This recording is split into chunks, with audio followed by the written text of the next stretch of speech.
I think we can all agree that one of the most talked about aspects of family planning is this notion of having it all. What does it mean to have it all? Who has it all? Who doesn't have it all? Is there any all to have? And so I want to start by getting our own personal opinions on that. And Alli, I know that you had it all in one version and then you had it all in another version. And so I'd love if you could talk a little bit about what having it all meant to you before you embarked on parenting and what it means to you now.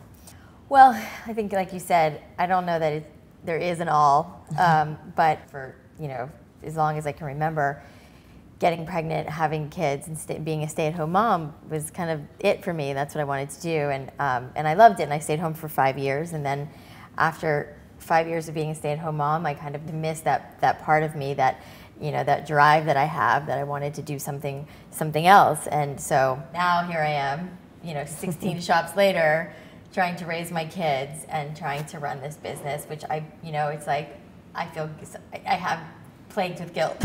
It's like I feel guilty if I'm at work because I miss my kids, and I feel guilty with my kids because I know I need to be doing something with work. More like having it all in increments rather than having it all at once. It's like, well, I had it all last week. I'm not sure if I'll have it all next week. Last week everybody was good. This week I'm in New York for a week, and I'm not seeing my kids, and they just started school, and I feel like the world's worst mother, but you'll be there next week, right? That's what I would say though. Is you can't have it all in one day.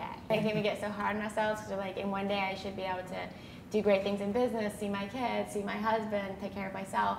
It's just physically impossible to do it all in one day. Mm-hmm. If you extend the net a little further and say if over a month I make sure that I do all these things, then you can look back and you're in a better place about it. Mm-hmm. Sometimes when I'm having to travel because we have shops all over, and I just had to go to San Francisco for a couple of days, and it was kind of the end of summer, and I thought, I'm going to bring my kids, and I'm going to bring my husband, and I'm going to bring my mom. So we all pack up and we all fly to San Francisco, and it was so great because my kids were able to, they love going on the airplane and they love doing all that. So I was like, I'm super mom. I'm taking my kids to it and I'm doing work. And then of course it was such a disaster because I couldn't do any work because my kids needed so much attention, and it was really hard. But that was my attempt of trying to have it all and do it all and be able to weave my kids into my work. And